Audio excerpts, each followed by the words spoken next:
একেলগে উদযাপন কৰিবলৈ পাই গৌৰৱান্বিত হৈছোঁ। আৰু তেখেতে আমাৰ ওদালগুৰি ডিষ্ট্ৰিক্টত আহি আজি আমাৰ জাতিৰ পিতা মহাত্মা গান্ধীৰ প্ৰতিমূৰ্তিত মাল্যাৰ্পণ কৰিছে আৰু তেখেতক শ্ৰদ্ধাঞ্জলি জনোৱাৰ লগতে ৰাইজক তেখেতে এড্ৰেছ কৰিছে। মূল কথাটো হৈছে কি আমি ভাৰতবাসীয়ে সকলো সদায় ভাগ্যশালী বুলি নিজকে ভাবিব লাগিব, কাৰণ ভাৰতত আমাৰ জাতিৰ পিতা মহাত্মা গান্ধীয়ে জন্ম পাইছিলে আৰু ভাৰতবৰ্ষক আজিৰ সময়ত আমাৰ প্ৰায় 30 কোটি জনসাধাৰণ আছে। সেই সময়ত স্বাধীনতা পোৱাৰ সময়ত প্ৰায় 40 কোটি জনসাধাৰণ আছিলে। ইমানখিনি জনসংখ্যা থকা এটা দেশক আজি এটা ডাঙৰ এটা ফিলচফি, অহিংসাৰ যিটো ফিলচফি দি গৈছে, য'ত নেকি আপুনি অহিংসা যদি নীতিৰে চলিব পাৰে, আপোনাৰ কোনো টকা পইচাৰো দৰকাৰ নাই, আপোনাৰ কোনো বেলেগ বস্তুৰ আপোনাৰ কোনো প্ৰয়োজন নাই, খুব ভালকৈ আপুনি এটা সমাজত থাকিব পাৰে, খুব ভালকৈ এটা পৰিয়ালত থাকিব পাৰে, খুব ভালকৈ এখন দেশত আপুনি থাকিব পাৰে। চ' সেই নীতিটো আমি চবেই মানি চলিব লাগিব।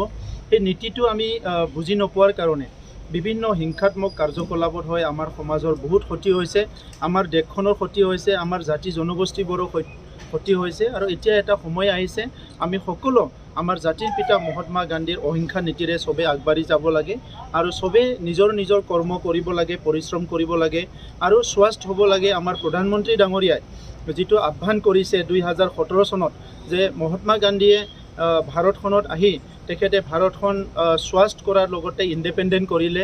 তো সেইকাৰণে আজি তেখেতে আহ্বান কৰিছিলে যে ভাৰতখন স্বাস্থ্য হ'ব লাগে, স্বাস্থ্য হ'ব লাগে।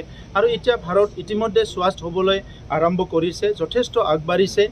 আৰু এতিয়া আমি চবে বুজি পাইছোঁ কি ভাৰতখন আমি বাহ্যিক দিশত যিটো চাফ চুতৰা আমি কৰিম, ইয়াৰ লগতে কিন্তু আভ্যন্তৰীণ দিশতো আমি চাফ চুতৰ হ'ব লাগিব। আমাৰ মানসিক, আমাৰ চিন্তাধাৰা চাফ চুতৰ হ'ব লাগিব। আৰু তেখেতে এটা সময়ত যিটো আনটাচেবিলিটি, হৰিজনসকলৰ কথা তেখেতে কৈছিলে কি হৰিজনসকলক ঘৃণা কৰিব নাপায়, তেখেতসকলো মানুহ হয়। চ' তেখেতসকলৰ লগত ভাত খাইছিলে, কাম কৰিছিলে। আৰু আজিৰ সময়ত মই ক'ব বিচাৰোঁ যে ভাৰতৰ মানুহে তেখেতৰ যিটো মন্ত্ৰ সেইটো চবেই আঁকোৱালি ল'লে, কিন্তু এতিয়াও আমাৰ মাজত জাতি ভেদাভেদ কেতিয়াবা আহিব বিচাৰে, ধৰ্ম ভেদাভেদ আহিব বিচাৰে। কিন্তু যিটো এটা মহান দেশৰ আমি নাগৰিক হয়, য'ত মহাত্মা গান্ধী জন্ম পাইছিলে, আজি আমাৰ সমাজখন সুস্থ আৰু শান্তিৰে লৈ যাবৰ কাৰণে আমি চবে একেলগে আগবাঢ়ি যাব লাগিব, আমি সেইটো বিচাৰোঁ।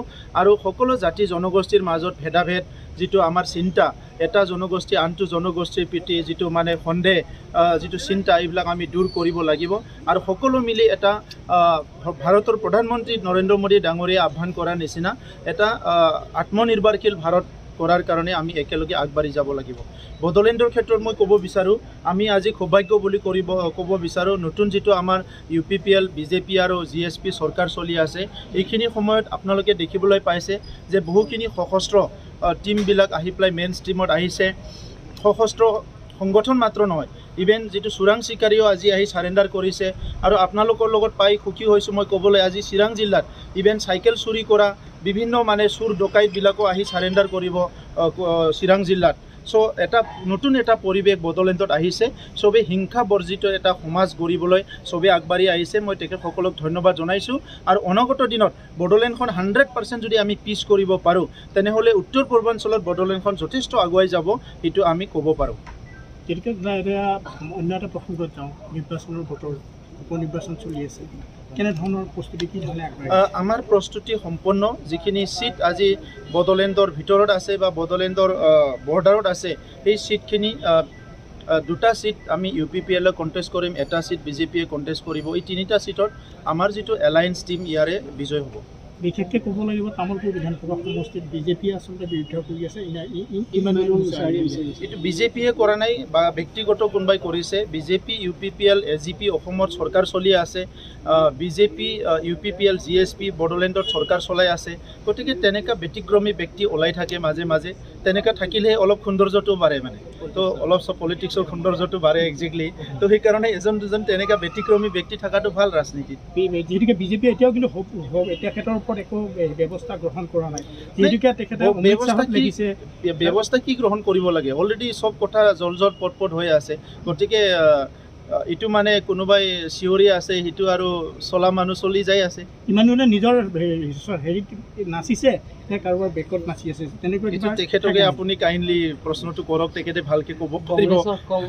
বেলেগ প্ৰশ্ন কথাটো মনৰ কথাটো কোৱাটো বহুত টান।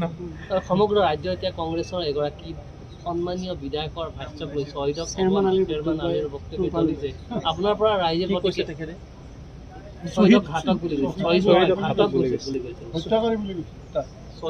অসমৰ নামত যিখিনি শ্বহীদ হ'ল, গুৰুসুতিত যিখিনি শ্বহীদ হৈছিলে, এতিয়া আপুনি নিশ্চয় নাজানাকৈ থকা নাই। চাওক, তেখেতসকলো মিডিয়াত হাইলাইট হ'বৰ কাৰণে কিবা কিবি কথা কৈ থাকে। তো আমি বহুত সময়ত বহুত কথা ইগন'ৰ কৰিব লাগে। হয়, আমাৰ দেশখন গণতান্ত্ৰিক হয়, ইয়াত বাক স্বাধীনতা আছে। আৰ্টিকেল 19 যিটো ভাৰতৰ সংবিধান, এইটো বাক স্বাধীনতা দিছে। ইয়াৰ অৰ্থটো এইটো নহয় কি আপুনি ইমান সুস্থ সমাজত আপুনি যি টি কথা কৈ পেলাই সেইটো বিশুদ্ধ কি কৰিব, মানে প্ৰদূষিত কৰিব, সেইটোতো হ'ব নোৱাৰে। চ' সেইকাৰণে মই আমাৰ মিডিয়া, আমাৰ ইয়াৰ ওদালগুৰি বিশেষকৈ মই বন্ধুসকলক আহ্বান কৰোঁ, আৰু বেলেগত যিখিনি আমাৰ মিডিয়া আছে সকলোকো আহ্বান কৰোঁ, তেনেকুৱা কিছুমান কথাবিলাক হাইলাইট নকৰাই ভাল। তেখেতসকলে মিডিয়াত হাইলাইট কৰিবৰ কাৰণে আৰু সমাজখন অলপ মানে সেইটোৱে মানে প্ৰদূষিত কৰাৰ কাৰণে কিছুমান থ্ৰ' কৰে, এইবিলাক ইমান ভাল কথা নহয়। এতিয়া অসমখন বহুত আগবাঢ়ি গৈছে, আগৰ অসম নাই। ডক্টৰ হিমন্ত বিশ্ব শৰ্মা ডাঙৰীয়া মুখ্যমন্ত্ৰী হোৱাৰ পিছত আপুনি দেখিছে মাহত মানে কেনেকৈ কেবিনেট হৈ আছে, বিভিন্ন ডিষ্ট্ৰিক্টত গোটেই কেবিনেটে যাই পেলাই বহি লৈছে।